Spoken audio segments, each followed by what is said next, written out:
When life throws you a curveball, how are you going to handle adversity? Welcome to the Fearless Mindset Podcast, where you're about to go on a journey as I interview security, business, and entertainment leaders on what it takes to stay fearless. I'm your host, Mark Ledlow, and enjoy today's episode. Hello, everyone. Welcome back to the Fearless Mindset Podcast with Mark Ledlow and our guest, Mary Gamble, coming in from the East Coast and telling her story on transitioning into the security industry. So, Mary, how in the world does an attorney get in the security industry? He could be running a huge law firm and have, huge clients. You probably do have huge clients, but how did you make that all happen? Completely by accident. Okay. It's like I joke that I sort of did everything wrong when I went to law school. I made all the wrong choices and somehow they worked out. It's the general approach is, before you go to law school, you spend the summer sort of preparing for law school. It's learning what is law school all about and what are the big cases and how do you do study groups and how do you, preparing and, basically, your first year light. And I remember reading an article and it was like, you're about to have 3 years of law school. Enjoy yourself. And I went, I'm going to go with that. And I did wine tasting. I worked as a wine taster for a big wine distributor before my first year of law school. Had an absolute blast, made great friendships, loved it. Through law school, the general idea is, you want to get the best grades and get on law review and then get the best associate position at a summer office. And then you build that relationship and you get an offer after you graduate and you're going to law school in the state that you want to stay forever and ever and take that bar exam and, build those relationships for your long-term professional growth. And I ended up in Connecticut just, again, purely by happenstance and, did not want to stay in Connecticut, did not apply to any law firms to work with them. I knew that I wanted to be on the corporate side. I worked with Subway. I ended up in their Amsterdam office, doing their legal office in Amsterdam. My first year, I worked at the general counsel's office in DC. I did a study abroad program. Now, the upside is it gave me a lot of really cool experience. The downside is I graduated with an MBA and a law degree going, now what? I don't have those 3 years at a law firm to fall back on. I didn't know where I wanted to be. I didn't know what I wanted to do. So I took the New York bar, figuring it's one of the most transferable. It's one of the hardest. And if I can do that, I can do anything. Wow. Past that, Okay. ended up, making a very long story short, ended up down in North Carolina and connecting with a sports and entertainment law firm down there. Absolutely loved it. I focused a lot on sports and entertainment during law school. It was a passion of mine. Was absolutely loving it. And then met my now husband, and he kind of was the one responsible for pulling me into the security industry. Interesting. And I really thought hard about it. And I went, yeah, but I'm doing sports and entertainment law. We need security. What? And made the decision to work with him and found myself sort of very quickly on a plane to the Middle East for a massive trade show in Dubai. I'm spending this flight over there reading product manuals and trying to understand industry terminology and, just absorbing every single thing that I can. And it was a challenge. It was a really big challenge. That, as somebody that struggled with the legally blonde sort of perception all through law school, and then finally got to the professional world where blondes and women weren't the exception. I really settled in again. And then to go right back to the security industry and, stand out looking like this in the Middle East at a trade show where young professional blonde women aren't common was another shift. But I found my passion. I absolutely love it. The people have been incredible. I like the subject matter. And it's one of those, I always say this when the conversation comes up about young professionals and about career transitions. It's that the industry, while we always need people with EP backgrounds and people with, understanding of access control and technology and cybersecurity, we also need accountants and graphic Absolutely. designers and lawyers and HR professionals and managers and we need all of those components as well.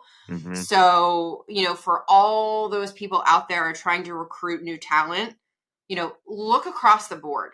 Yeah. Look for those people that have the really transferable skill sets, because everybody needs those in a company. But also look for just really standout, awesome professionals, because their skills are probably transferable. The number of people I've heard that we're doing something completely different and now are cybersecurity experts, or, in AI or drones or all these different areas. There's so much room for growth and development. I mean, I was in sports and entertainment. Crazy, isn't it? Nobody would look at me and be like, that's who we should recruit for security. And yet here I am and I'm loving it. So I think that's something we all need to keep in mind of, is we have those relationships with people around us, or we're looking to recruit new talent. Look for just awesome people. Look for the people that you want to work with, and then find a way to make it happen. What are you most passionate about right now in the security space? What do you see the new frontier, the new horizon? I know AI is the big talk with everything right now, with all the foreign investment in the US. Everything's AI. Okay. Everything's AI. I think for me, the foundation of the conversation has not changed. For me, it's risk management and asset protection. It's just what that means, how we define that is changing. So, it isn't, especially in the legal context, it isn't, I'm not talking about, securing a retail facility or, physical assets or, data assets, so to speak, and directly protecting them, but working with clients to define what their assets are, and often that's their operation, that's their business. Right. Their business, being able to maintain business continuity is their asset. We saw so many people be disrupted during COVID, where all of a sudden their supply chain was disrupted and they had to close their business, or their entire C-suite was together for a meeting and then they all got sick and then nobody is steering their ship.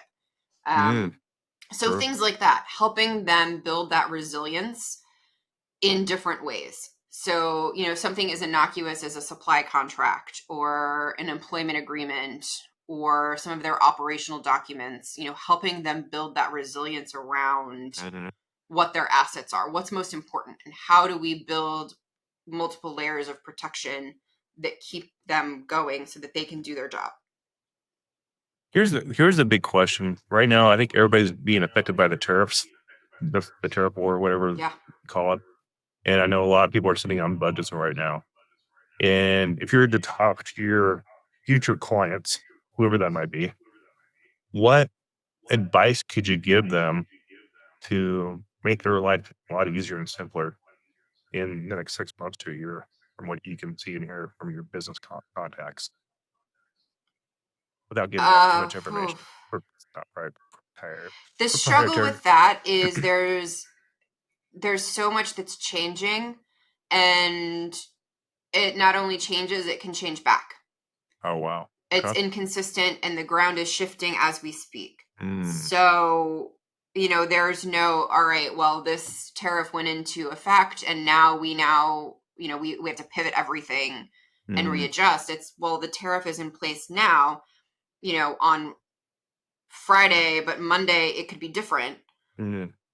Is something that we have to prepare for. So I think, the best we can do is sort of analyze whatever documentation, whatever strategy, especially with sourcing and supply chains, to not only make sure those agreements reflect the best protection for the client possible and try to shift some of those expenses, but also to start exploring secondary supply chain avenues. Okay.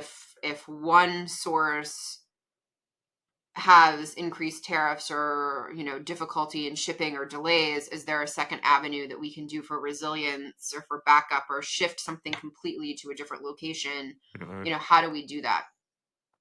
Good advice.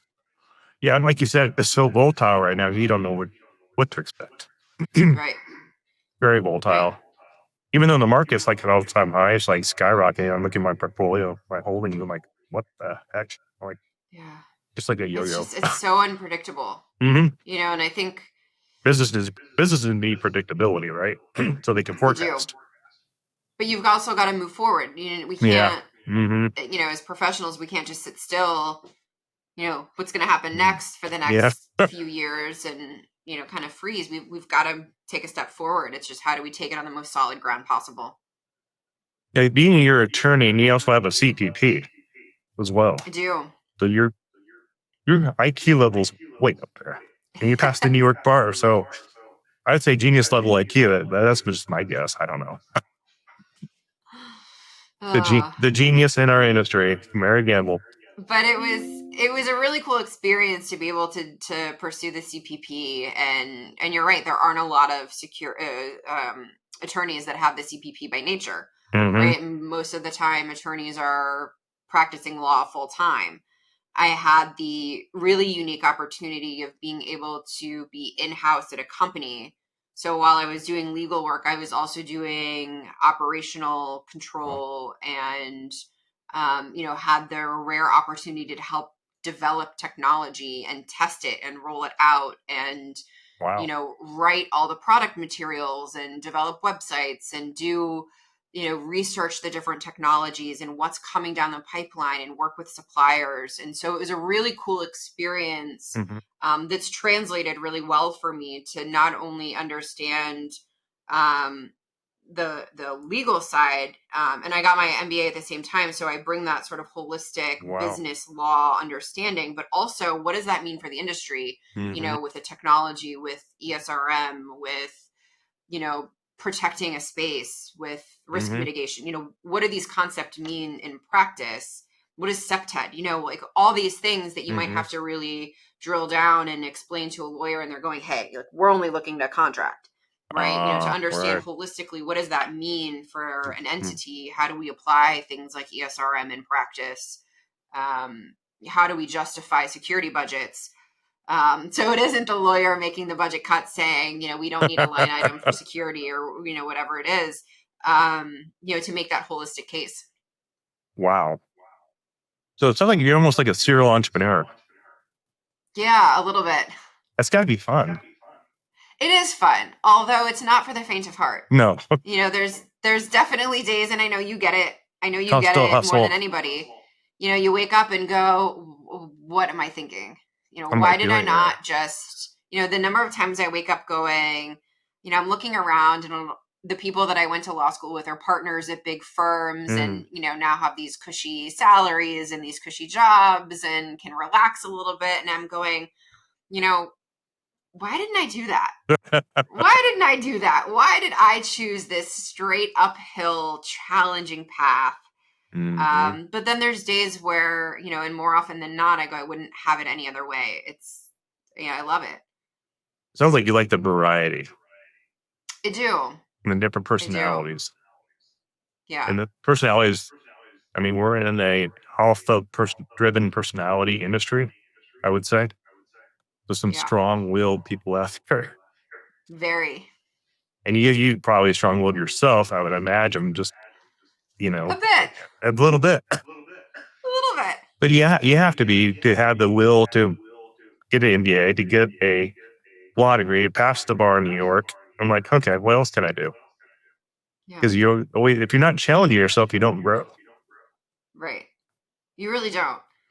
One of my proudest moments early on in the industry is, we were sourcing a radar, for one of our systems.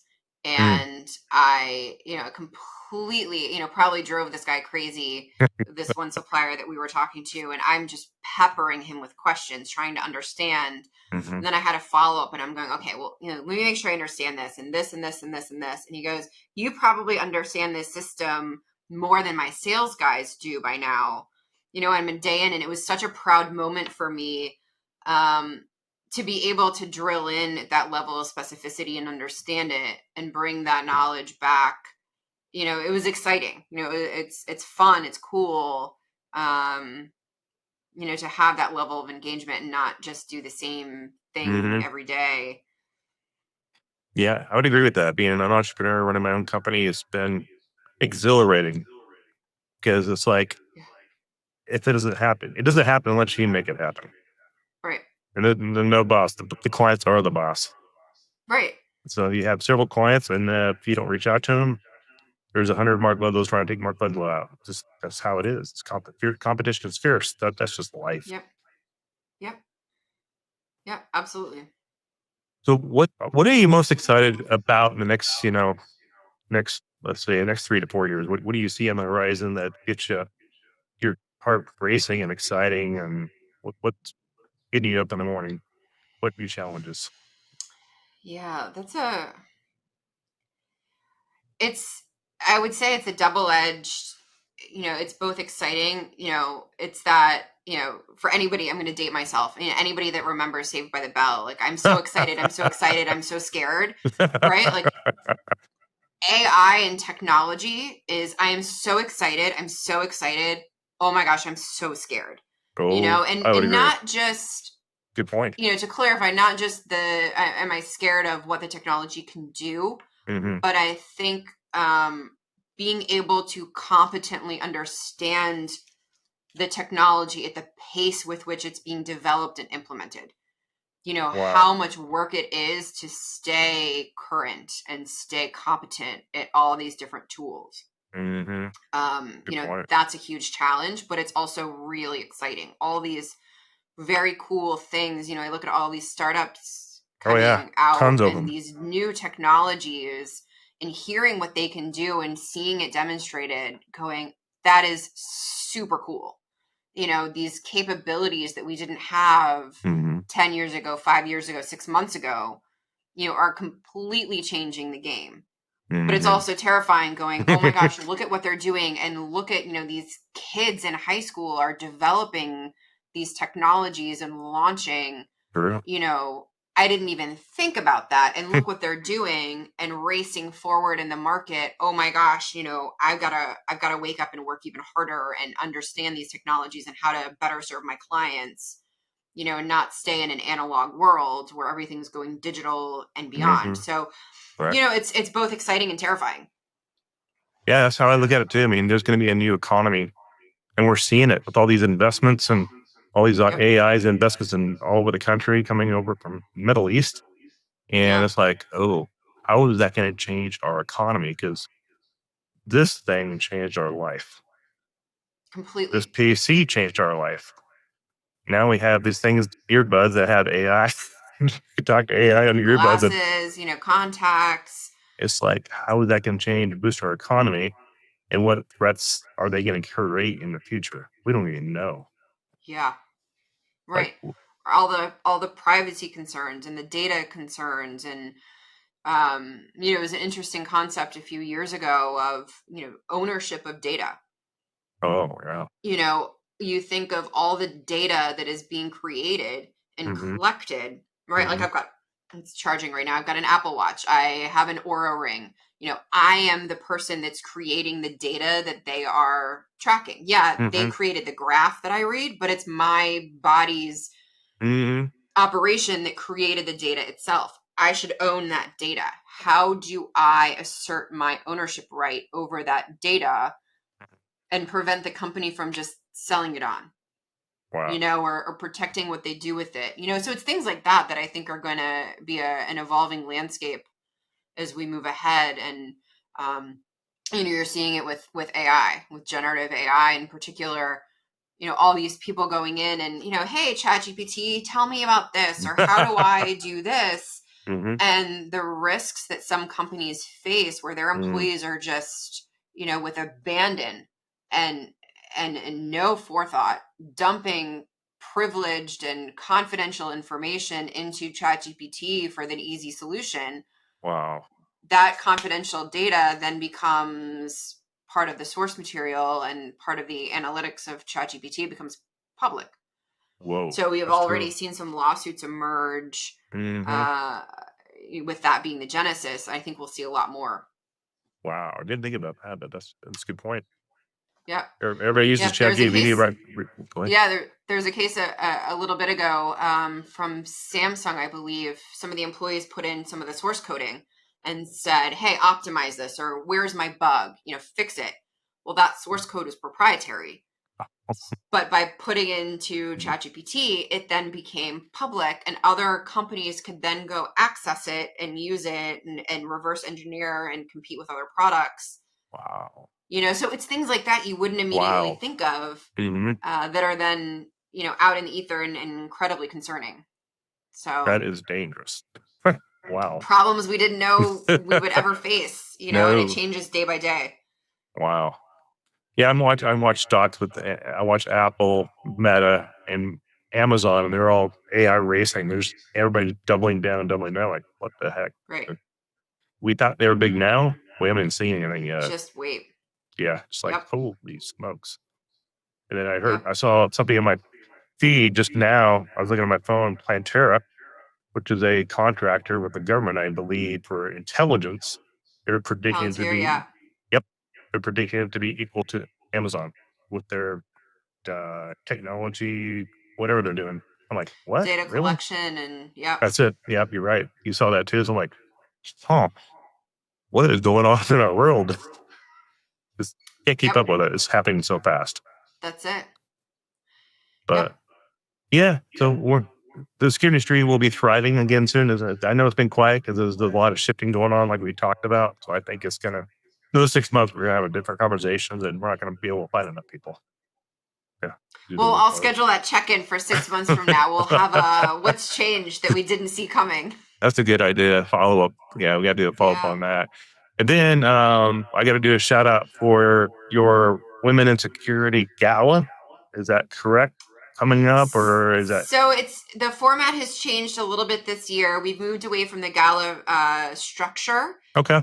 So this year it is masks, mischief, and missions. Oh, nice. So we pivoted a little bit away from the seated, plated gala structure, more to serve the outcome of how do we maximize our dollar raised per money spent, so that we can maximize our revenue on this and be able to donate even more to scholarship opportunities for women in the security industry and apply that money to good use.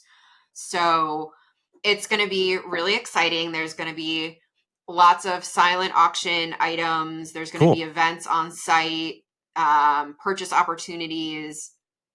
It's just going to be a really, really fun evening of socializing and black tie themed with masquerade undertones, completely on par with New Orleans. Nice. And it's just going to be a phenomenal evening. Thanks for having us. I think we're sponsors on that. You are. Okay. We're sponsoring that. So we're honored to do that. Help out the ladies financially so they can get better educated. And shout out to Ledlow for being a steadfast supporter of women in security. Thanks for the shout out. Much appreciated. More to come. What's the, is it, when the cap up for registering for that? It is still open. So it's wizevent.org. Okay. Is the website. And there's opportunity. So it's a ticketed event, but not a seated event.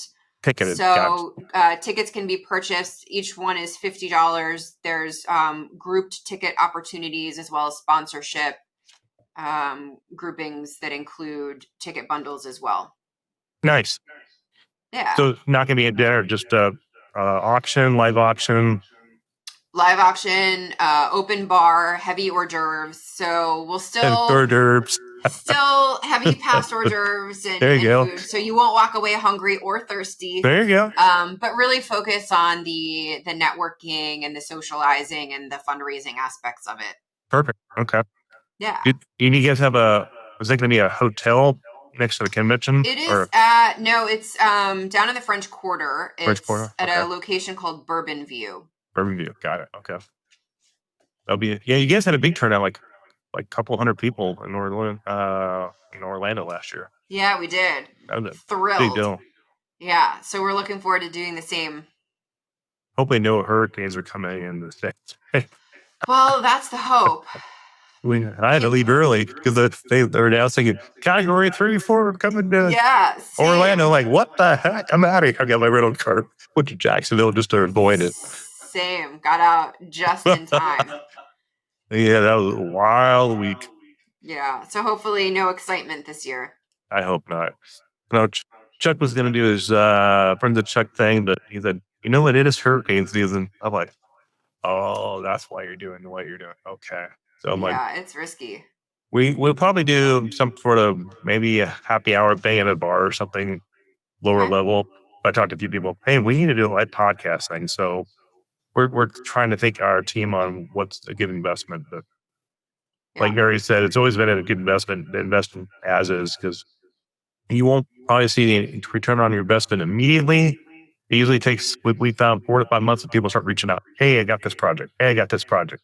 Yeah. But I think showing up is definitely worth your time, because people just remember you when they cross paths with you. Absolutely. And I think if there's a sign of a hurricane coming in, be less people coming, and people will remember you even more. Then you have a hurricane party. Hurricane party. But yeah, I've never been in New Orleans. It'll be the first time I've ever been there. So I'm not sure what to expect. Yeah, I have been there before, but when I was very, very young. Very young. Got it. Also really, functionally my first time there as well. I'm just so excited. Yeah. And that's, and then I think yours is before the event starts, right? Correct. It's Saturday evening. Before it even kicks off. Got it. Okay. Yep.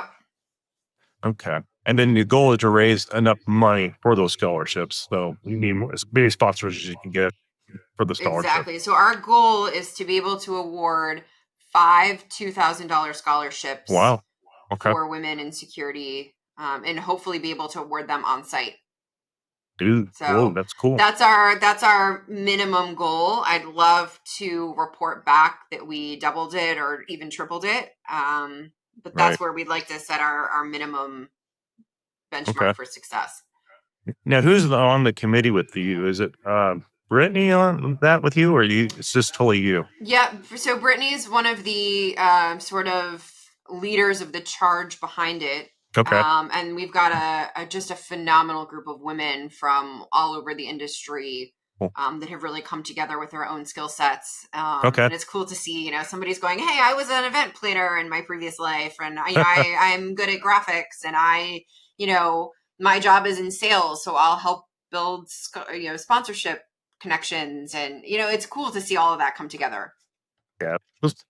I think you like the event planning part, don't you? Yeah, just don't make me do sales. Don't sell. I don't want to sell enough. Just plan it. Make it happen. Bring people together. Yeah, exactly. And you had, I think last time was about 100, 150 people showed up. And we had more than that. I want to say close to 300. 300? Wow. Okay. That's a good turnout. I think it was, I'd have to go back and double check. I lost track. It feels like it was so long. It feels like it was 5 years ago that we were back in Orlando. It went by so fast. It's like, whoa, this is a quick night. Yeah. So, okay. Well, we got that to look forward to in New Orleans, and that's in GSX as is convention week, I think, October. Is that right? Yeah. First part of October. The gala kicks off, I'm going to get you the exact date, on September 27th. Okay. That's Saturday.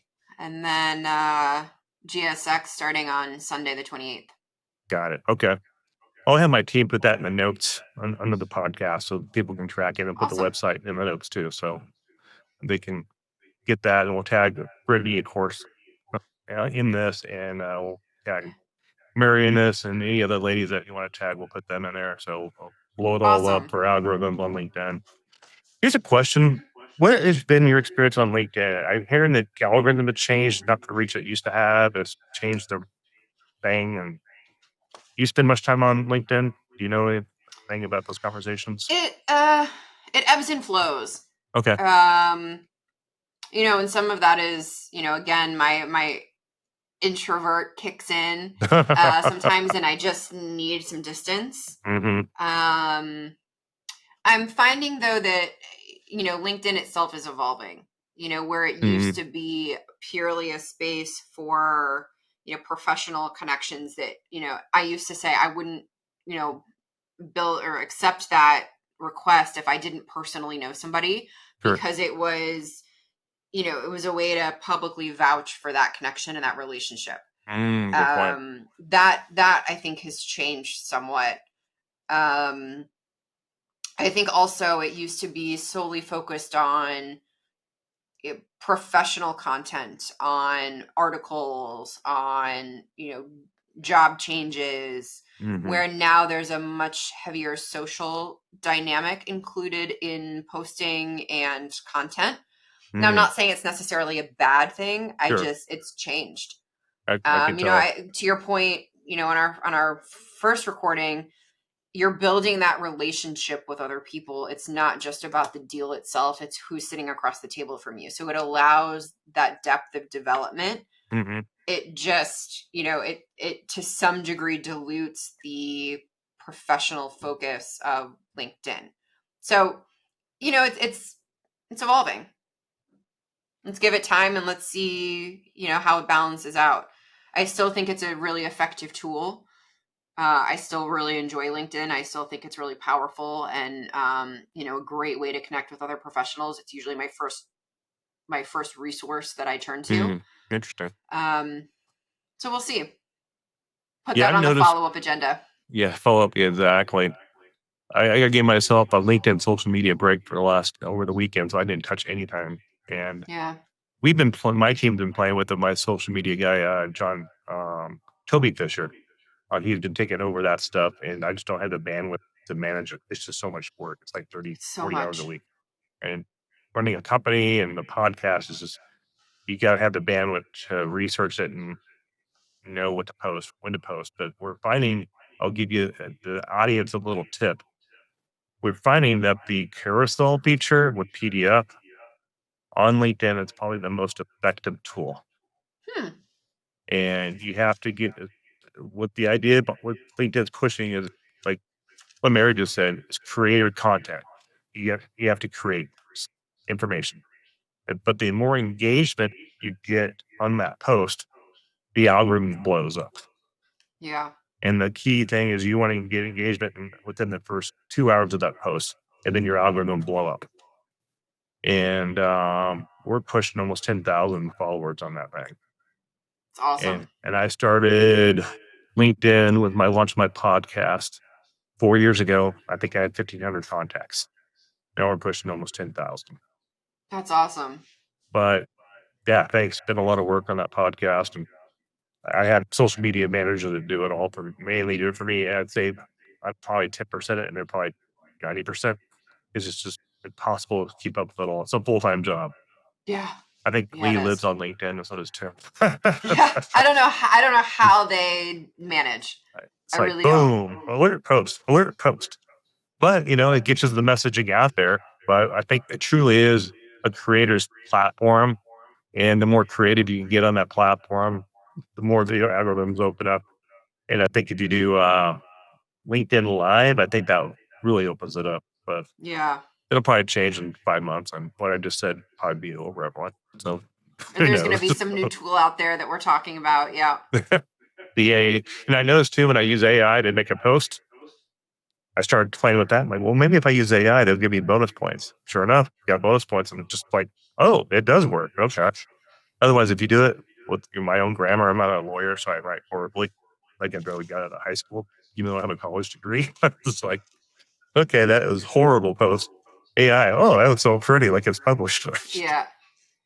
Well, and But it's like me, I write like a lawyer. So it's very, it's very dry. dry, and I try to put some snazzy thing together and I'm going, oh, Ugh. terrible. That's not very exciting. Nobody wants to hear about this that way. Yeah. Now, what type of clients are you looking for out there? Before when we wrap this up, doesn't sound like you're really in the hunt. People find you. That's kind of the impression I got. Yeah, a little bit of both. Okay. So predominantly it's it's really anybody, because I bring a pretty broad corporate background to it, but it's and I think the sort of risk mitigation is transferable to any industry. Mm-hmm. But given my security specific background, it's Mm-hmm. really those small to medium companies in the industry, those not large enough to have their own legal department, Mm-hmm. really, is the target. Those that just need another set of eyes to kind of look over their practices and operations and go, hey, have we managed our risk in an effective way? Are there some exposures that we didn't know about that we need to shore up? So Mm-hmm. And do that's you the find target. yourself doing a lot of risk assessments, threat assessments? Are you into that world really? Tangentially, to be Okay. honest, that's something I usually farm out by now. I just, focus more on the legal and operational side of things. Okay. But it's something that I, when it makes sense, integrate into the sort of the holistic package. Got it. Okay. Yeah, I know some guys just love writing that stuff up. Like, Yeah, okay. Takes a lot of bandwidth, a lot of work. it does. It does. So, you have any parting words for any of the ladies listening? Any advice for them going into this year and coming up to the the party you guys are throwing in New Orleans? Um, I would say, I'd almost present a challenge of, you know, think about what you want. Mm-hmm. What are you looking for? What's your 5-year plan? What's your goal? Even if that's not in 5 years I want to be this job title at this company, Mm-hmm. but I want to master this skill set, or I don't know, something as generic as progress in my career. But figure out what that is, and then just be vocal about it. Tell somebody. And I think that's the first step. I think if we can all start doing that a little bit better, and don't forget to reach out a hand to somebody next to you. If somebody is opening up and saying, hey, you know what, I want to tell you that I'd like to XYZ, don't be dismissive and go, hey, that's really cool, and I know somebody doing that. Why don't I make an introduction? Or, there's somebody new to the industry, reach out a hand and say, hey, you're new. Let me invite you to sit at the table at lunch, or be part of a chat group, or come join us during this thing, or be on this committee. It's, extend the same courtesy and the same support that, probably got you to where you are today. Don't forget to reach out behind you or to next to you. Yeah. Show some kindness to people. There you go. It's Bringing it home to the kindness things. There you go. You just got to be nice to people. There's Yeah, enough jerks out there to go around, but there are. people, like you said, people helped us out, open those doors of opportunity. Yeah. And I'm not really trying to slay any dragons. And the younger generation has a lot younger and more energy, and the old guards are like getting cranky and need to retire out. But good talk, good podcast. I'm sure the audience will enjoy this. This is Thanks so much for different having me on. I know it was a flavor. work in progress for a while, but I'm delighted that we were able to make it happen. On the same continent, because you travel globally all over the place sometimes for your clients, and Yeah. oh, Excited to be settled on the East Coast for a while. yeah, I would be too with everything going on in the Middle East right now. Kind of wacky, kind of Yeah. crazy times. So you have the website for the viewers, listeners. They can go to your website. Yep. We'll put that in our notes as well, and they can Great. find you on LinkedIn, or Gamble on LinkedIn, and follow her. And you can find this on YouTube, Instagram, the Mark Ledlow on Instagram. and Spotify, Apple, and all the podcast platforms. You can find us. Give us a rating, like 5 stars. It'll help the algorithms go up. And 5-star only. 5-star only. Yep, there you go. And we'll put the notes and everything in the podcast. I have my team do that. And subscribe to us on YouTube as well. That helps blow things up. I think we're at 120,000 subscribers. So awesome. Yeah, kicking along. We find that YouTube has been a bigger platform than just a podcast platform. I think YouTube is really pushing for competition to get those eyeballs. So that's kind of what's happening out there. But anyway, thanks for tuning in, everybody, and checking us out and hearing what Mary has to say. And reach out to her if you have any projects you need help with. And I'll be seeing you, Mary, in New Orleans. Cannot wait. It'll be a big old party. Trouble coming. Can't wait. See you there. All right. Thanks, guys. Thanks for tuning in.